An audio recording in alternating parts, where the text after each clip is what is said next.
Bonjour ou bonsoir tout le monde, c'est Jake. Aujourd'hui, on réact à Danil le Russe. La Russie enfin à la mode, cinéma, TikTok, musique. C'est parti, let's go. Des habitants qui sortent de chez eux en sautant par la fenêtre dans la neige fraîche, ce sont les incroyables images que postent ces derniers jours les habitants du Kamtchatka.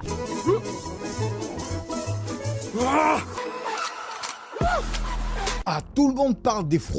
Mais il est malade aussi, Danil le Russe, vous avez vu? Il a sauté dans la neige, dans le... où c'était l'eau, elle était gelée, etc. Il est malade. En Russie en ce moment, les records de neige. Ça fait quasi 100 ans qu'il n'y a pas eu autant de neige. En tout cas, pour garer ta voiture, Wow, le neige elle recouvre toute la voiture et tout, c'est incroyable. Oh putain. c'était tranquille. Alors que je suis sûr que pour toi, ça c'est une journée normale en Russie. Les mecs sont obligés de se creuser des Oh ouais, il y a des tunnels de neige, mais j'avais même pas vu que c'était comme ça. tunnels, même pour aller à la salle de sport. Мы попали в зал. Теперь можем тренироваться. К сожалению, Мануэль не смог приехать. Mais il n'y a pas que ces vidéos-là de la Russie qui sont devenues populaires en France. Il y a un humoriste russe qui est devenu viral en France sans avoir jamais mis un pied à Paris. Le mec a fait un sketch dans une émission russe. C'est une émission humoristique, un style de comedy club mais où tout le monde fait des sketchs. Et lui, il a décidé de parodier Brigitte, la femme de notre président. Oula, il va avoir des problèmes lui, oulala. Et ça a beaucoup fait parler. Alors je peux vous montrer la première vanne ici. Bonjour. Ou alors comme on dit en France. C'est salam alaikum.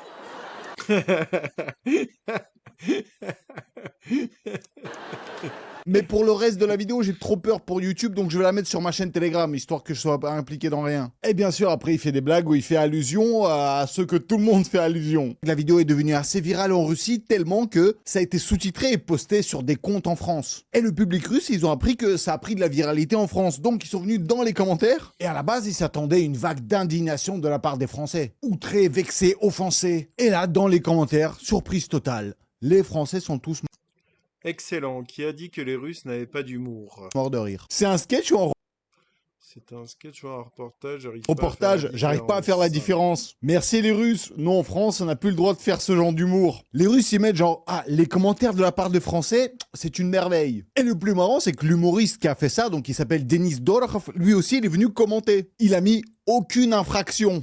Genre, ne mettez pas en prison comme Pavel Durov. Je lui ai dit plusieurs fois, ne va pas embêter les Russes. Et lui, il a emprisonné Pavel Durov. Mais c'est quand même ouf que les Russes soient choqués par les commentaires des Français. Que les Français, en fait, ils s'en foutent de comment sont représentés leur président et la première dame. Parce qu'à l'opposé, les Russes, en ce moment, ils sont assez contents que ça soit Jude Law qui joue Vladimir Poutine. Ah oui, quand ils cassent le beau gosse British ultime, tu sais, pour jouer le rôle de ton président, bah, ils sont contents. Que ce film serait le meilleur cadeau qu'on puisse faire à Vladimir Poutine. Ouais, je sais pas si vous l'avez vu, moi, en ce moment, dès que je sors dans la rue, je vois les affiches de Le Mage du Kremlin. Alors, j'ai pas vu le film, je sais pas ce que ça va donner. J'ai vu qu'il y a plutôt des bons retours. Mais ce qu'il faut quand même, c'est que Jude Law, donc, qui joue Poutine, c'est même pas le personnage principal du film. C'est juste censé être un rôle secondaire. Mais ça, sur les affiches, personne n'en parle. Tout le monde a compris que la promo repose à 90% sur « Oh, regardez, c'est Jude Law, Poutine !» Marketing top. Mais forcément, ça surprend tout le monde. Le fait qu'aujourd'hui, pour faire des entrées au cinéma, bah, il Et franchement, il ressemble trop à Poutine, Jude Law. C'est trop bien fait, honnêtement. Ils ont vraiment fait un bon casting, hein. Très bien. faut utiliser l'image de la Russie. C'est vrai que Poutine fascine. Alors qu'elle est quand même ultra controversée. Bah malgré tout, ça reste un énorme argument commercial. Ça attire. Et il y a plein d'exemples dans le cinéma. Bon déjà, il y a eu Anora, le film hollywoodien de l'année dernière qui a reçu le plus d'Oscars. Bon déjà, le film, ça parle des Russes qui sont aux États-Unis. Quasi tous les personnages sont russes. Et ce qui est ouf, c'est que ça a mis la lumière de ouf sur les deux acteurs russes qui jouent dedans. Un des trucs les plus incroyables, c'est Yuri Borisov qui a été nominé aux Oscars. Le mec était tellement acclamé par tout le monde pour son rôle, même Robert Downey Jr. l'a félicité. Borisov, where you at? As the Il y a Iron Man qui le félicite, c'est bien. dutiful mom, welcome to the big time, brother. You have a bright future. You're in the right place. Ah, je te jure, quand il dit ça, franchement, ça fait plaisir. Et en plus, il incarne un peu le mec parfait, tu vois, le bon père de famille, le mari idéal, le mec qui se la pète pas, qui est humble, super gentil, super bon collègue. Sur le plateau de tournage, l'actrice Mickey Madison, elle s'est éclaté le pied. Le mec, il lui mettait des pincements pendant le tournage, il s'occupait d'elle. Bon, apparemment, la gloire lui a quand même fait tourner un peu la tête parce qu'on a appris L'acteur était soupçonné d'avoir rompu avec sa femme, maîtresse ou enfin la femme de Yura Borisova réagit en une Là, récemment, qu'il a divorcé avec sa femme parce qu'il l'a trompée. Et là, vraiment, les Russes, ils reprennent le contrôle du tapis rouge. Et là, tout récemment, là, c'était aux Golden Globes. Les stars de la soirée, c'était des Russes. Les acteurs Hudson Williams et Connor Story. Oui, là, vous vous dites, attends, ça sonne pas très russe. Très bonne remarque. Et la réponse est simple, c'est que ces deux mecs jouent le rôle principal dans une série sur les hockeyeurs gays russes. Je parle de la série Heated Rivalry,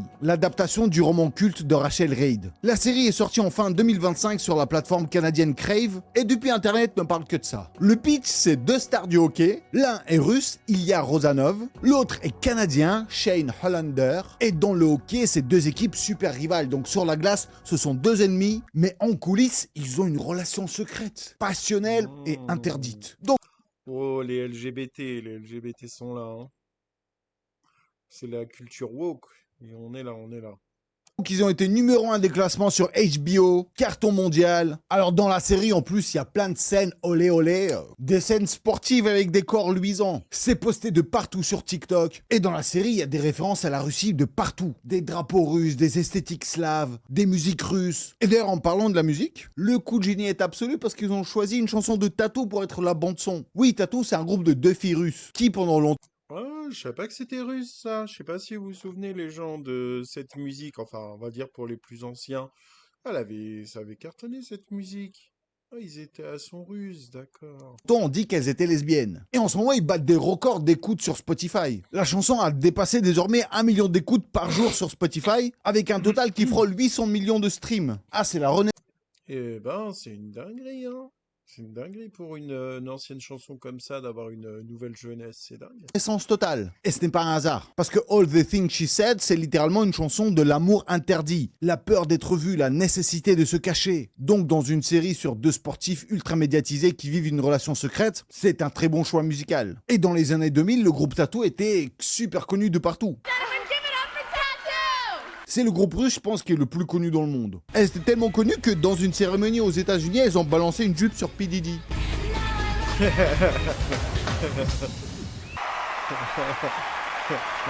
En plus, les Russes, ils ont kiffé quand les acteurs américains essayent de parler russe. Я слежу, чтобы у всех были нормальные вещи. Чтобы отец был похоронен рядом с его родителями. Bon, il y a un accent horrible, mais ça fait plaisir parce qu'en fait, ils se sentent pas aussi cancel. Et ça s'arrête pas à cette série-là. Il y a la star de Game of Thrones, Emilia Clarke, qui en fait, pour son rôle dans la série Ponies, elle a dû apprendre le russe carrément. Enfin, elle a surtout appris des répliques, mais c'est déjà énorme. Parlant de la série, donc l'action se déroule à Moscou et elle y joue une secrétaire de l'ambassade américaine, embarquée dans une histoire d'espionnage bien tendue. Et donc pour le rôle, elle parle vraiment russe. Et c'est surtout marrant de l'entendre dire des gros mots. Beaucoup de gros mots. D'ailleurs, ces extraits avec les insultes, ça tourne partout sur Internet russe. Par contre, il y a beaucoup de gens qui ont été aussi déçus par cette actrice, qui ont essayé de la boycotter parce qu'elle a accepté ce rôle. Parce que, oh, c'est pas bien de participer à un projet qui se déroule en Russie. C'est comme si tu participais à la propagande. Et j'avoue que c'est pas facile en ce moment de parler de la Russie parce que t'as l'impression que les Russes sont cancel de partout. Que la culture russe, ça y est, elle n'existe plus à l'étranger. Je vous jure, moi, vrai ressenti, des fois, limite, j'ai honte d'être russe. C'est horrible. J'en parlerai plus tard de toutes ces discriminations que je ressens en ce moment. Mais en tout cas, ce qui fait plaisir, c'est que toutes ces discriminations, c'est que sur papier, c'est que du côté officiel, à la télévision. Mais dans la vraie vie et sur Internet, la vérité triomphe. Malgré tout ce qui se passe depuis 2022, la culture russe n'a jamais disparu. Et ce qui est ouf, c'est qu'au contraire, elle devient une trend, elle devient super populaire. Parce que justement, vu qu'elle est interdite, les gens, en fait, ça les excite de faire des trucs sur la Russie. Donc s'il vous plaît, je vous demande de mettre un gros like pour l'amour entre les peuples français et russes. Ah, attendez. Ah j'ai déjà mis le like en début de vidéo. Bah voilà, t'as ton petit like. Parce que, ok, la politique c'est une chose, mais là on parle de gens. Ce qui compte c'est qu'on soit ensemble, unis, qu'on rigole ensemble, qu'on se parle, qu'on se partage des trucs humains. Dans les commentaires, vous avez quoi commenter Souka. Ou alors balancez-moi tous les mots en russe que vous connaissez, tiens. Et en commentaire, on va les traduire. Et aussi dans les commentaires, dites-moi, est-ce que ça vous intéresserait que je parle un peu plus souvent de la Russie? Parce que je ressens plein de commentaires de « Ah, refait des France vs Russie ». Donc pareil, si ça vous intéresse. Ouais, ça serait carrément cool qu'il reparle plus de la Russie. Ça serait carrément cool. Après, de toute façon, la guerre est haute, faut pas tout mélanger. Certes, il y a la guerre avec l'Ukraine et la Russie, mais bon, c'est pas pour ça qu'on ne doit plus parler de la Russie, hein. Mettez un gros like, dites-le moi dans les commentaires. Et sinon, dites-moi, est-ce que vous êtes prêts ? Alors, c'est parti. Et ce qui est marrant, c'est que tous ces phénomènes, tu vois, le cinéma, l'histoire du hockey, l'humour, c'est juste des symptômes visibles d'un autre truc beaucoup plus large. C'est que la culture russe vit une deuxième vie. Pas à la télé, pas dans les livres d'histoire, mais sur Internet. Et pendant que ça buzz côté série, cinéma, l'Occident s'est découvert une autre obsession russe beaucoup plus esthétique. C'est les manteaux et la fourrure. Le glamour un peu vulgaire. Des grosses barres d'immeubles, des tapis sur le mur. Et c'est une trend qui s'appelle Slavic Core. Et à l'intérieur de ce Slavic Core, il y a une sous-catégorie encore plus intéressante. C'est la Russian Bimbo. Là, on n'est plus dans le décor, on est dans les personnages. En fait, c'est une féminitive slave poussée au maximum. Des chapkas XXL, des longues fourrures, le maquillage bien chargé, lèvres rouges, un regard qui dit « Je sais exactement ce que je fais ». C'est la version internet de la femme des mafieux des années 90. Chic, excessive, assumée. Alors au début, c'était très local, c'était principalement des filles russes qui jouaient avec ces codes. C'était un peu entre autodérision et fantasme. Et puis à un moment donné, le monde entier s'est dit « Bah ok, nous aussi ». Et aujourd'hui, des filles se maquillent, s'habillent en fourrure. D'ailleurs, pas que les filles, les mecs aussi.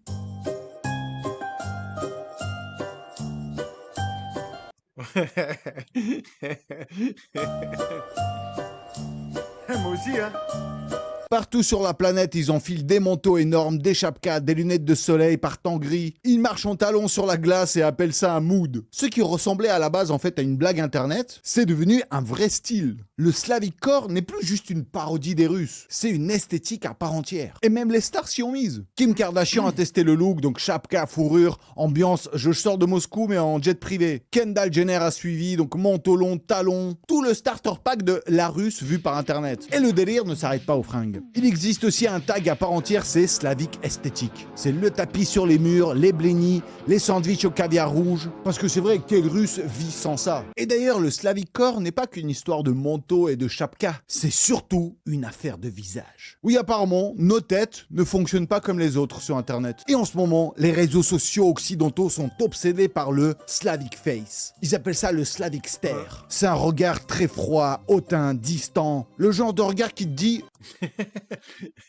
C'est trop marrant. j'ai déjà compris la vie. Zéro sourire, zéro émotion inutile. Économie maximale sur les muscles faciaux. Slavic stare, ça veut dire le regard slave. Des milliers de filles sur TikTok s'entraînent à le reproduire. Pas d'émotion, pas de joie, pas de sourire forcé. Ce regard juste figé, un peu méprisant. Un des trucs marrants, c'est qu'une des femmes les plus citées pour ce Slavic stare, c'est la première dame des États-Unis. Melania Trump, oui. Internet l'a officiellement sacrée l'ambassadrice du regard slave. Son expression froide, C'est vrai qu'elle change d'expression d'un coup, en fait.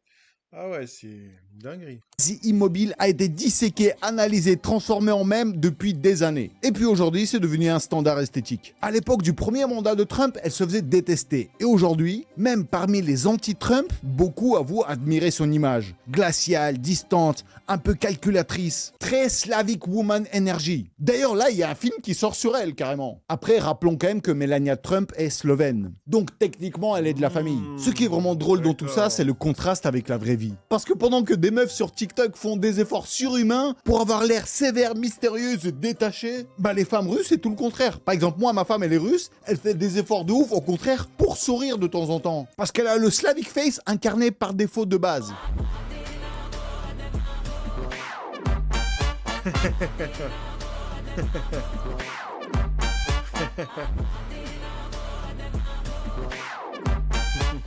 Et faut qu'on parle aussi d'un attentat sonore qui a squatté vos téléphones. Vous avez sûrement déjà entendu cette chanson virale sur TikTok. Même les streamers Squeezie, Locklear et Dwagby ont dansé dessus. C'est Sigma Boy. Si t'as jamais entendu parler de ce truc, félicitations vraiment. Ton cerveau est encore vierge. Pour les autres, courage, on est ensemble. En fait, Sigma Boy, c'est un peu le Skibidi Toilette version Moscou. Un son que t'as pas demandé, que tu détestes, mais que ton algorithme te balance quand même toutes les 7 minutes. À l'origine de cette chanson, c'est deux très jeunes tiktokeuses chanteuses russes, Betsy et Maria Yankovskaya. Elles ont été directement propulsées au sommet de TikTok. Et c'est pas un truc, oh, on a enregistré ce truc dans notre chambre et ça a cartonné tout seul d'un coup, on sait même pas comment. Ah non, elle, c'est un produit marketing de ouf. Tout a été écrit et prévu pour t'abrutir. Non, derrière elle, il y a un gros producteur, des gros budgets, des mecs qui savent savent exactement comment faire la musique avec les fréquences nécessaires, les paroles nécessaires, tout ça pour que ça rentre dans ton crâne. Et elles ont eu accès à ça parce que ce sont 2 filles de 2 gros milliardaires russes. Ah, c'est pratique pour démarrer une carrière dans la musique, oui. Et du coup, ça, c'était un peu leur cadeau, tu vois. Leur père a dit, vous savez quoi, toi, je vais t'offrir le fait d'être connu. Et ça a explosé de partout. Elles étaient numéro 1 dans 24 pays. Ce qui est marrant, c'est qu'elles étaient numéro 1 partout, sauf en Russie. Et dans les pays occidentaux, il y en a plein qui ont essayé d'interdire ce morceau parce qu'ils trouvent que c'est de la propagande. Que l'eurodéputée allemande Nila Rille, selon elle, la chanson sert d'outil de propagande à la Russie. Mais ils sont vraiment malades, hein, les politiques. À chaque fois, ils sont à l'ouest. C'est juste une chanson. On va pas interdire tous les produits russes. C'est n'importe quoi. Russian trope used on social media that communicates patriarchal and pro-Russian worldviews. En Occident, ils n'arrivent pas à surmonter leur refus de tout ce qui est russe. Aujourd'hui, les politiques européens ont peur des enfants russes. Le Centre ukrainien de lutte contre la désinformation accuse même le Kremlin d'avoir triché pour rendre la chanson virale et promouvoir l'image toxique du mâle Sigma auprès des jeunes occidentaux. Mais ce morceau finalement a été interdit en Russie parce qu'ils l'ont trouvé beaucoup trop abrutissant. Et le truc est Ah ouais, c'est marrant que dans le propre pays d'où vient le morceau, il soit interdit. devenu aussi viral à cause d'un TikToker allemand. Un petit blond très sérieux qui balance Sigma Boy à fond dans une enceinte géante dans un bus. Et ça a choqué, on sait pas comment, avec cet algorithme, cette connerie, bah ça a fait le tour du monde. Et aujourd'hui, t'as des collégiens avec des dégradés agressifs qui se déterminent comme Sigma Boys. Ils hochent la tête dans le bus, t'as des casques vissés sur les oreilles, le regard vide. Franchement, moi je conseille d'utiliser cette chanson dans les salles d'interrogatoire. Personne ne résiste plus de 30 secondes. Donc bien sûr, les théories de complot ont débarqué en masse. C'est de la propagande russe, c'est fait pour abrutir la jeunesse occidentale. C'est une arme psychologique.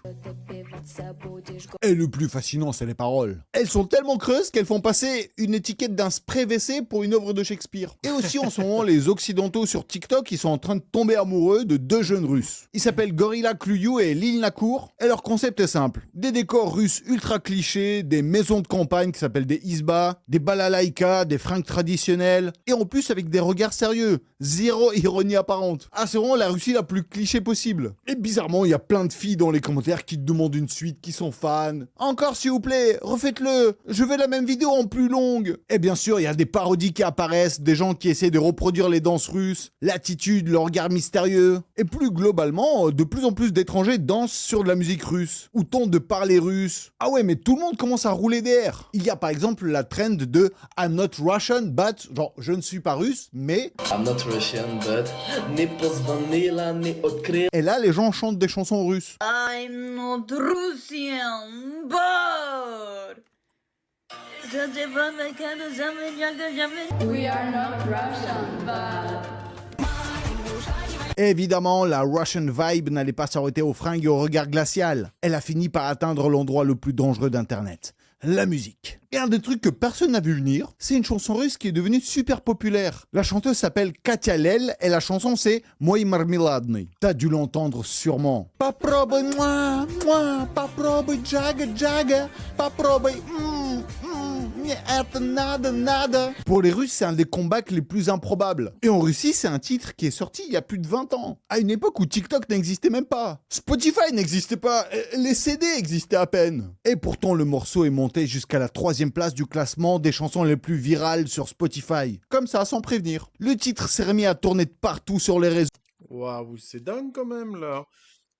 Je sais pas les gens, moi je n'étais pas du tout au courant de tout ça. Hein. C'est incroyable. Et Internet a décidé collectivement que c'est le son parfait pour illustrer le fameux Slavic Face. Donc t'as eu des milliers de vidéos des filles qui ont essayé de reproduire le jaga jaga avec des looks slaves, des visages sérieux, des fourrures, vraiment le package complet. Et je me demande vraiment comment ce genre de chansons deviennent virales. Parce que cette chanteuse Katia, donc à la base c'est une one hit maker, elle a fait un tube dans sa vie et ça y est, tout le monde l'avait déjà oublié. Et elle, bon, elle a pris un peu de l'âge, mais elle a dit qu'elle avait des gros projets, qu'elle voulait retourner sur la scène internationale, qu'elle allait conquérir le monde entier, Hollywood. Mais au final, elle n'a rien fait. Parce qu'elle a surtout l'air un peu alcoolique. Et là, on arrive enfin Waouh. à la véritable bombe nucléaire du moment. Une histoire encore plus absurde et encore plus inattendue. C'est vraiment personne ne l'a vu venir. C'est des TikTokers danseurs stripteaseurs, onlyfansers allemands qui sont kiffés mais adulés par des femmes russes. Et tout ça à la base, c'est parti à cause d'une chanson. Alors le morceau s'appelle Vielleicht Vielleicht, qui veut dire en allemand peut-être peut-être. C'est un morceau allemand de JBS et Millennium Kid. Sauf que comme souvent, la gloire, elle n'est pas directement allée aux musiciens. La star, la vraie, c'est le danseur Samuel Domine. Donc il a posté une vidéo où il danse torse nu en rave, complètement possédé par le morceau, en sueur sur de la techno, regard fiévreux. Et là, t'as des milliers de filles russes qui, dans les commentaires, se déchaînent sur lui. T'as des compliments, des déclarations d'amour de « vas-y, viens, on se marie carrément ». Internet russe a rebaptisé cette chanson l'hymne de l'ovulation. Et lui, il reçoit de la popularité, mais il kiffe pas du tout parce que ça vient de la Russie. Et il demande carrément aux abonnés russes, il dit « arrêtez s'il vous plaît d'écrire des commentaires en russe parce que, en fait, ça casse l'algorithme. Il faut que je reste connu en Europe, moi. Parce que sinon, je vais être blacklisté, blabla. » Et c'est à ce moment-là qu'il y a deux collègues à lui, Yannick et Mike. Eux, ils voient ce qui se passe dans les commentaires et ils disent « mais t'es con, toi t'en veux pas des femmes russes? Nous, on en veut. » Et donc, direct, ils reprennent le même morceau, ils font des danses là-dessus. Et là, le regard des femmes russes se tourne sur ces deux Allemands. Elles les rebaptisent Vania et Misha. Et Vania et Misha, contrairement à Samuel, ils ont directement compris les règles du jeu. Ils répondent aux commentaires, ils jouent avec les codes, ils tournent des vidéos sur des chansons russes, ils travaillent clairement et méthodiquement pour le public russe. Et vraiment, le clou du spectacle, la cerise sur le gâteau, c'est qu'ils commencent même à parler russe. Misha, Eh ben, c'est dingue, hein. Truc de fou. ah, t'as vu? Oui, Vania. C'est incroyable.